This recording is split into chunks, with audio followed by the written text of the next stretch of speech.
Good morning. Welcome in everyone to HogvilleNET YouTube Live. This will be a recruiting edition. We're going to go twice today. Tonight, Arkansas is on the road. Unranked Arkansas playing unranked Miami. If you think Arkansas is struggling right now, Miami's lost 4 in a row, 3 and 4. So we're going to do another in-game, the final 10 minutes or so of that game, and kind of roll into a brief post-game. Hopefully it's a better situation when we come on than it was the last time when Arkansas lost by 13 Illinois, but it's the second annual ACC SEC Challenge. Arkansas is 1-0 in this event. Miami 0-1 after playing John Calipari's Kentucky Wildcats a season ago in the inaugural season of this event.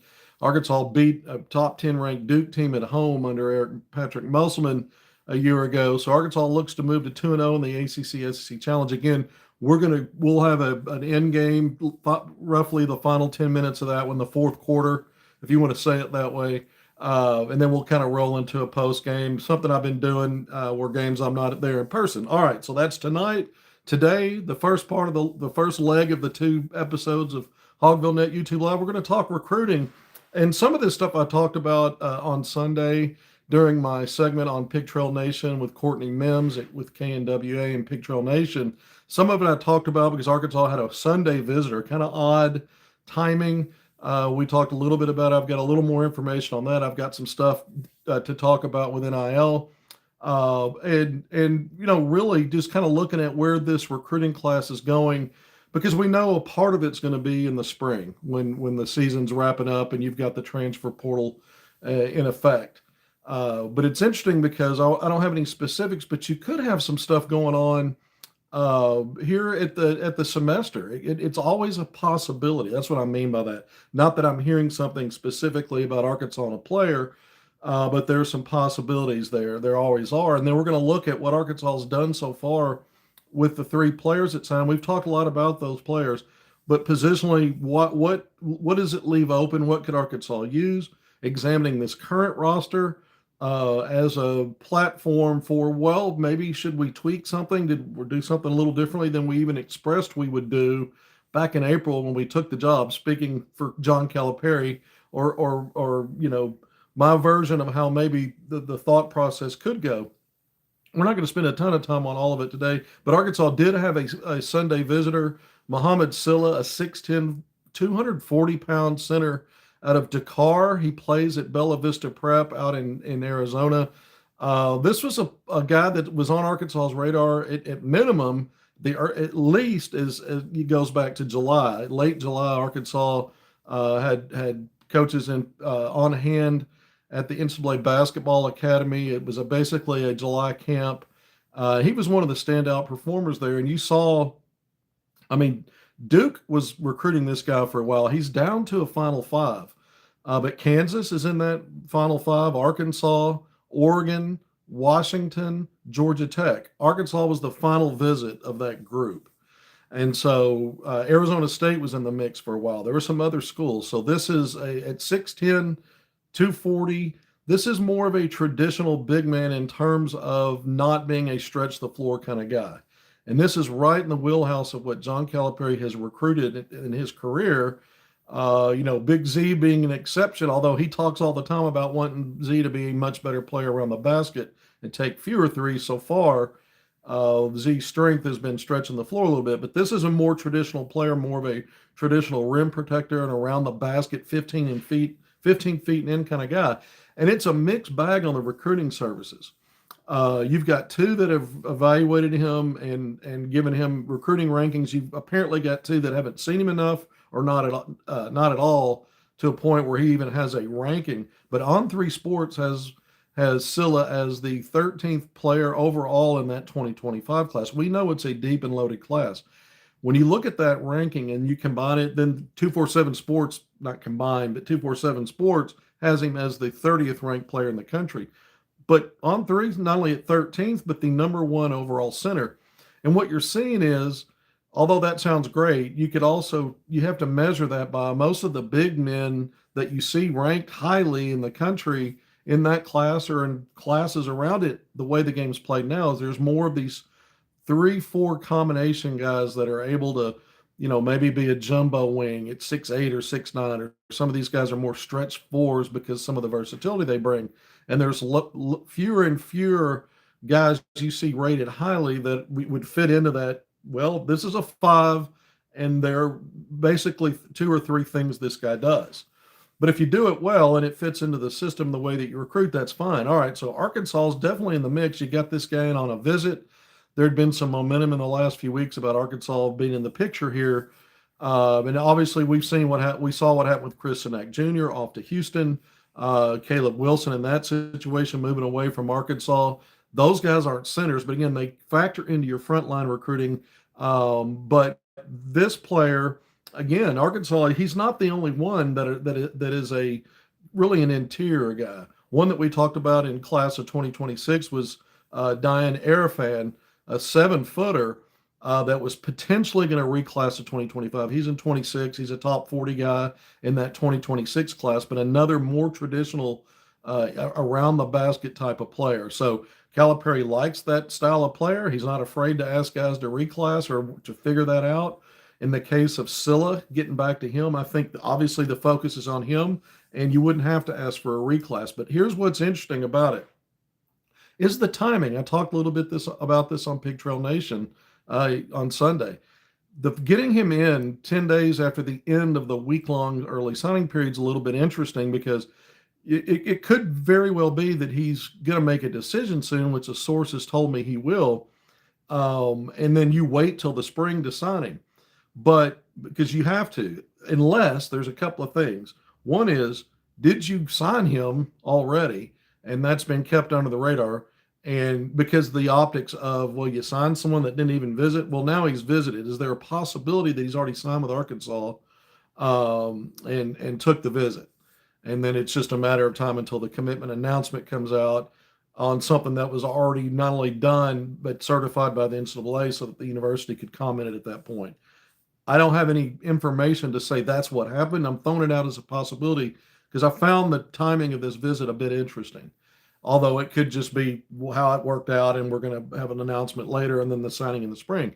The other possibility, because of the timing, is we are soon to be emerging into the semester change.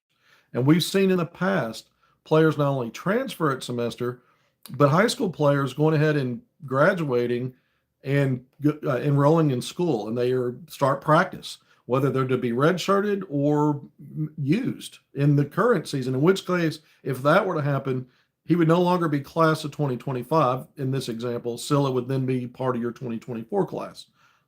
Okay, so I have no information that he's even considering that. What I'm saying is I'm just looking at the timing of it and speculating on what the possibilities are at this juncture, because it seems like he's wrapping up a recruitment around the early period, yet may have to wait until the spring to sign. And it just maybe that's what it is. So let's get that out. I talked about that on Pig Trail. I have a source that says he could be nearing a decision. I've already said that. But they thought that Kansas has backed off, and for NIL considerations, for other places it wants to use NIL, maybe in the portal season. Things change in recruiting. I suppose that could be something that was articulated and then changes at some point.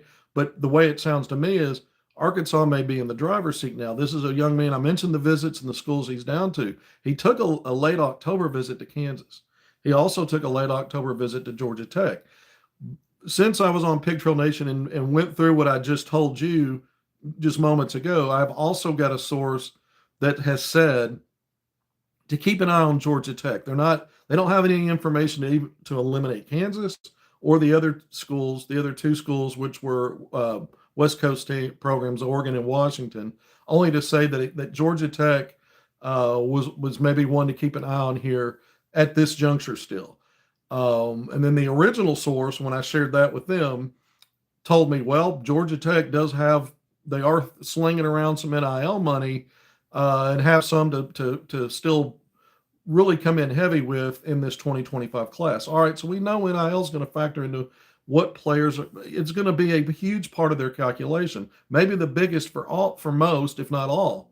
And Arkansas's got the purse. We're going to talk a little bit more about Arkansas's current roster and where I've kind of determined they probably landed in their total NIL package, because that's important when you look ahead too, to kind of give you a gauge of where things stand with NIL. All right, so having said all that about Sila, if in fact he's going to make a decision soon, that's why I brought up these other possibilities. The interesting, intriguing part is, if you did get him, let's say at semester, let's say that was the route, you then have a big body that could, you might be looking to redshirt him, but you could potentially have him as a backup in case, as a safety net in case you keep dealing with injury problems and guys not being ready to give you at least 20 minutes. I mean, that's where Arkansas stands right now with the all SEC predicted player, one that was all SEC last year. We know who that is, Jonas Adu. So it brings up some interesting things. The other thing about this 2025 class, I've said it over and over, you can go look at the rankings, Arkansas, whether it's ESPN, 247, whichever, some of these that you can go look at. Arkansas is ranked in the top 5 as in team rankings for 2025. It's the best backcourt. I've said this over and over again, with Darius Acuff Jr., Malik Thomas, and then Isaiah Sila as the 3 guys you got committed and signed early. Arkansas is the only program with 2 players that are ranked in some version of the top 7 in the country. When you look at Malik Thomas, a lead guard, and when you look at, Darius Acuff Jr., a lead guard, and Malik Thomas, a shooting guard. Of course, Isaiah Sila can go 1, 2, or 3, and you comfortably slot him in as your wing, as your 3 in that grouping, in terms of just how you look at how you assembled complementary pieces, players that can be on the court together. And so it's the best backcourt in the country. Arkansas is the only program with 2 players ranked top 7 or better. And also, when you start looking at Sila, then we knew Arkansas was pursuing front court options. We understood that. We understood that with Chris Sinak. We understood it with the recruitment of Caleb Wilson, a guy like Koa Pete, who never made it to campus. All right, so again, Sila, more of a more traditional 5. And let's talk about him a little bit. Going back and looking at what footage I've seen of him, he's a versatile guy because of his foot quickness and how light he plays at 240 and 6'10". He moves out of his area pretty quickly. Of course, that you apply that to transition offense or defense. And so you've got a plus standard there because he's got really good length. I don't know his wingspan. It looks to be plus and not average, but he's light off his feet and he's quick moving around. So he's a guy that can get out of his area to rebound, to block shots, to alter shots, get deflections, be disruptive. That's the defensive part of it. He's a lob threat, obviously, in half court, and then running the floor again in transition because he moves pretty well. And he's going to be a long strider. When you watch him, it's what I see. So he's a guy that not only is gives you some frontline help if you get him, and if this source is true. Usually I have some feel or multiple sources where I can get to a point where I say, I think Arkansas is going to get this player. I'm not there yet, but I do have a source that thinks Arkansas is in the driver's seat. Kansas has backed off. They think Arkansas is there. Another one says keep an eye on Georgia Tech, just repeating that. But if Arkansas does get him, it is the first frontline piece at Arkansas out of the high school ranks for Calipari, which, what does that mean? He hasn't been here very long. He brought 3 guys with him. They're backcourt guys. He signed a backcourt class so far.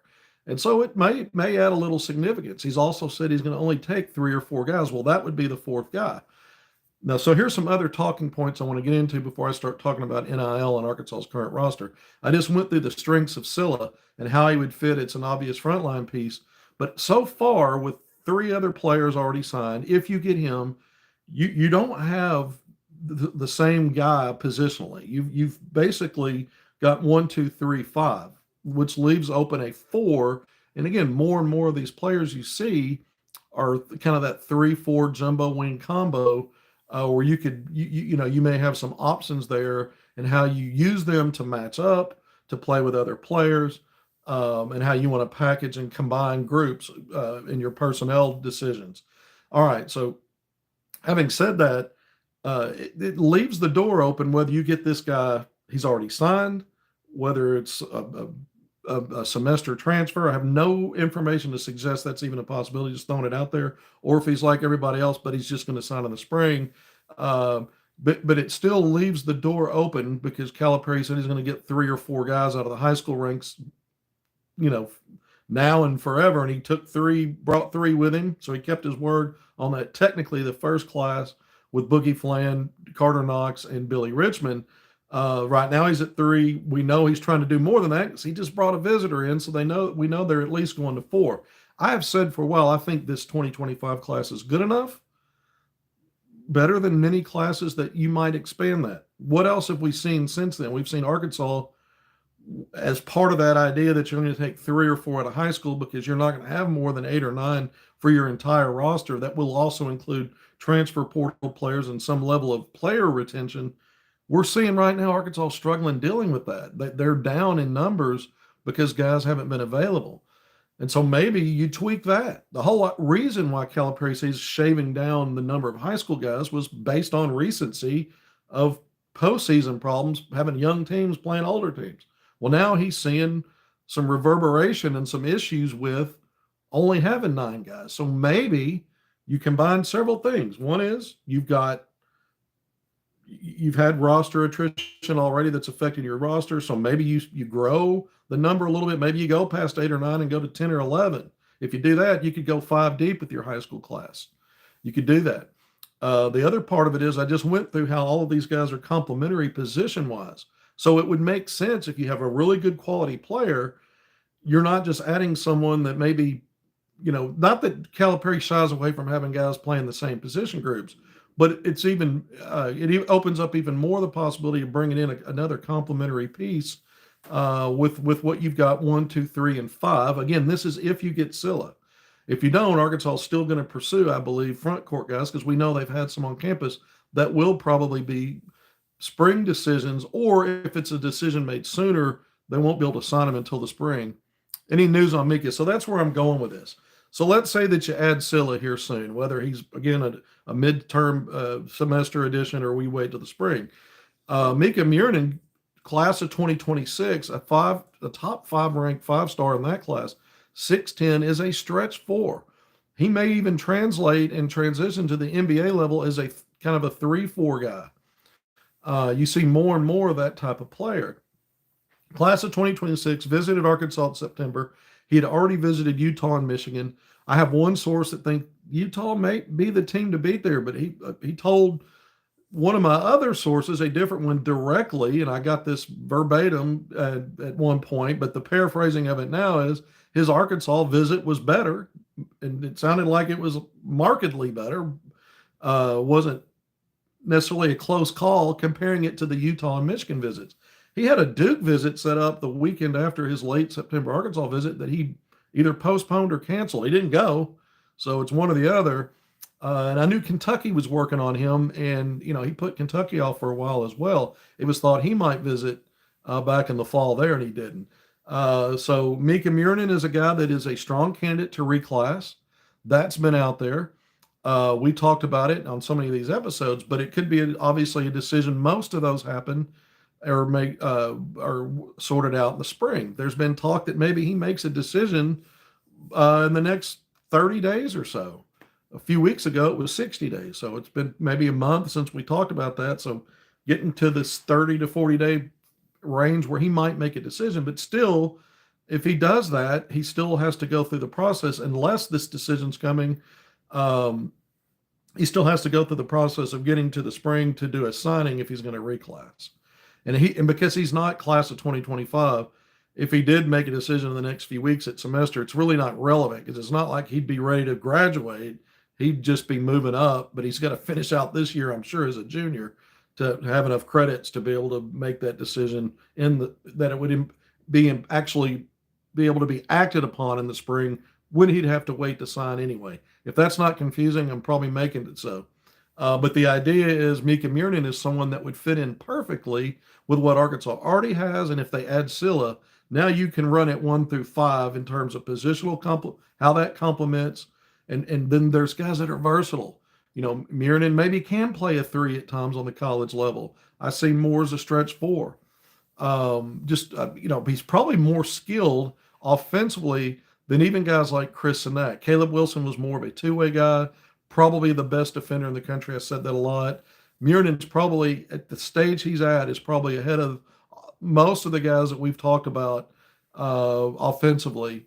Nate Ament is another guy that's going to carry it out to the spring. He is class of 2025, another top 5 rated 5-star, 6'9", another 3-4 guy at the college level, probably a 3 mostly at the NBA level, and with that can Michael Porter Jr. is the example I've made there. Will Riley at Illinois is a little comparable with a Nate Ament.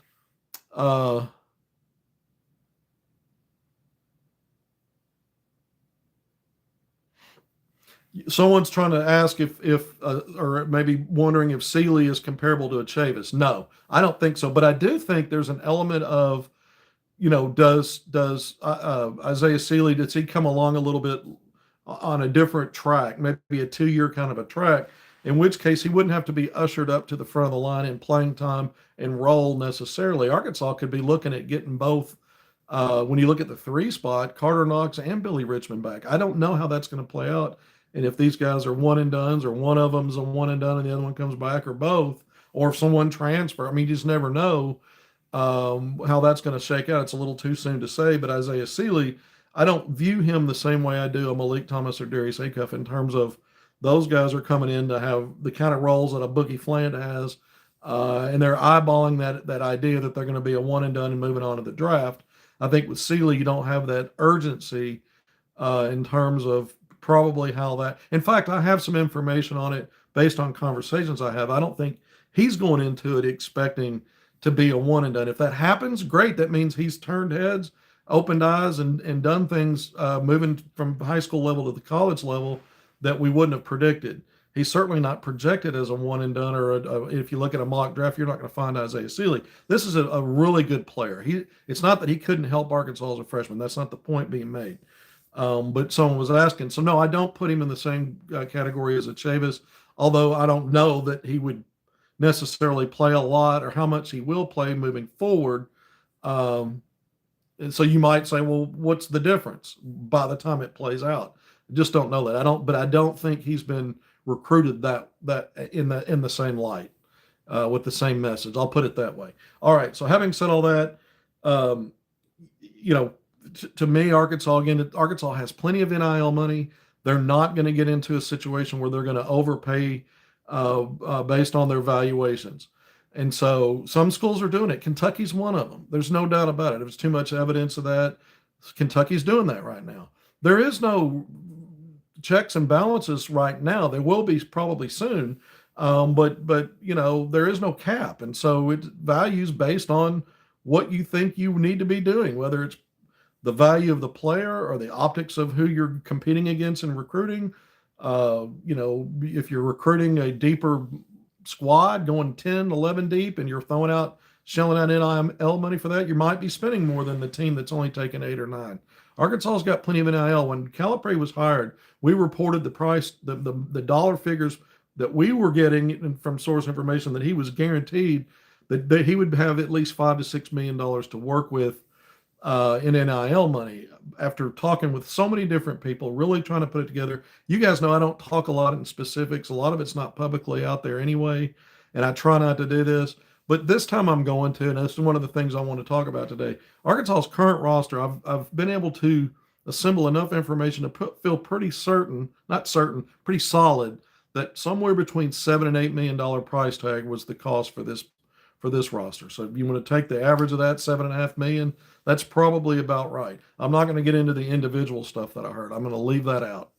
But that's where this is. A program like Kentucky, I think, spent more than that. As it turns out, the more and more I hear about some of these other schools that Arkansas is recruiting against, there are promises being made on NIL that exceed probably the range on valuation that Arkansas has and maybe where they're comfortable going. That's why Muhammad Sila, where it looks like maybe, according to one source, Arkansas could be, maybe he's Arkansas's to lose was how that was worded. Cal's and to lose at this point. If at any point there becomes a leverage game, there will be a stopping point for Arkansas and anybody. That really kind of happened with Caleb Wilson. Arkansas was not going to be used there. And there may be still some of that going on between North Carolina and Kentucky with him because he's not signed and he's, as far as we know, certainly hasn't publicly committed. So throwing that out there that Arkansas is probably around $7.5 million on this roster. And so does that expand the next time around in this next cycle? Because remember, you're not only working out NIL deals with high school players, you'll have that same thing going on in portal recruiting season, and then your roster retention, guys that are getting NIL now. It'll be interesting to see is at what part of the calculation moving forward does their NIL deal go up based on production or based on need at position or just need to have some roster retention? Does everybody get a bump just because loyalty and you're staying so you get a raise? I mean, I don't know how that's going to play out. So we don't know how much the NIL purse will grow on the next roster as we see the recruiting unfold before our eyes now in the high school part of it, before we get to the spring and the portal and the player retention stuff. The other part is, again, going back to the midterm, we've seen, I just mentioned Sila. I'm not saying I know he's a possibility to do it. I'm just throwing that out there as something that happens. We've seen players commit to Arkansas before they visited. That happened with Keon Minifield Jr. in the last recruiting cycle. Eric Patrick Melsman, EPM, his last recruiting class. Keon Minifield Jr., who was coming out of high school, had signed with Washington before he committed to Arkansas. He'd gotten out of that letter of intent. Other schools were after him. He committed to Arkansas sight unseen off a virtual meetings and tours. And then he visited after the commitment later. You saw Arkansas's had players out of the portal based on the virtual tours. And a lot of that you had to, because the virtual stuff kind of started during COVID when the recruiting, the visits were kind of shut down for a while. Players that had to commit because of that. But you've seen different interesting scenarios. You've also seen players commit during the early period and then not sign in the spring. That happened to Eric Patrick Melsman's first high school class when Moses Moody, Jalen Williams, and KK Robinson all committed around that November early signing period. And even during it, waited till the spring. Devo Davis was the only one that committed and signed early. So there's all kinds of ways this stuff can shake out. I throw all these little caveats back in here just to say it gets a little confusing. And now they're not even signing national letters of intent. It's financial aid agreements. And so, which is what the portal guys have always done. So let's just keep an eye on this. Arkansas has a spot. To me, I would go 5 deep in this class. If you get Sila, I would still drag this out this spring with guys like Nate Ament, who Calipari's been out to see 4 times, top 5 rated 5-star of the 2025 class. Arkansas, in my opinion, if they're still on him, the next thing is to get him on campus for a visit. Mika Miernan, who's already been on campus. Again, these guys would slot in perfectly, but Arkansas already has signed now. And if you even added Sila, it still works, and you get to 5. You could expand your roster situation each year for the guys that could give you a role and impact from 8 or 9 to 10 or 11. You might look at the attrition already and some of the issues Arkansas has for Calipari to justify that, And so let's see where this goes. But that's the update on Sila. I had a little more information than I did on Pig Trail. I wanted to share some NIL numbers. I think it's interesting when you look at that price tag. People may hear different things. I've tried to sort through all that and get to a point where I was even comfortable saying there's a range there between 7 and 8 million, but I think it's probably just about right. All right, so we're nearly 30 minutes in. This will be one of the few ones I actually get out of here under 30 minutes. That's good for me. I'm going to say it this way. I'm going to have some confidence about keeping these a little tighter. I'm not new to this. I'm used to this. That's how we're going to get it rolling off today. Join me tonight for the in-game, post-game HogvilleNET YouTube Live. I'm going to do that in Arkansas at Miami. The Razorbacks really need a win here. I mean, tonight when we come in about 10 minutes, the start of the fourth quarter, I'll call it, 10 minutes to go in the game, we're either talking about Arkansas looks like it's on its way to victory and it's too soon to panic, or against a team that's lost 4 in a row to some questionable opponents, we're talking about maybe it's time to hit the panic button. So that could go either way. I'm looking forward to tonight. But until then, thank you for joining me this recruiting version of HogvilleNET YouTube Live. Go hit subscribe, like, and share if you haven't already. But we'll see you later tonight. And until then, thanks for being here, and I'll see you then.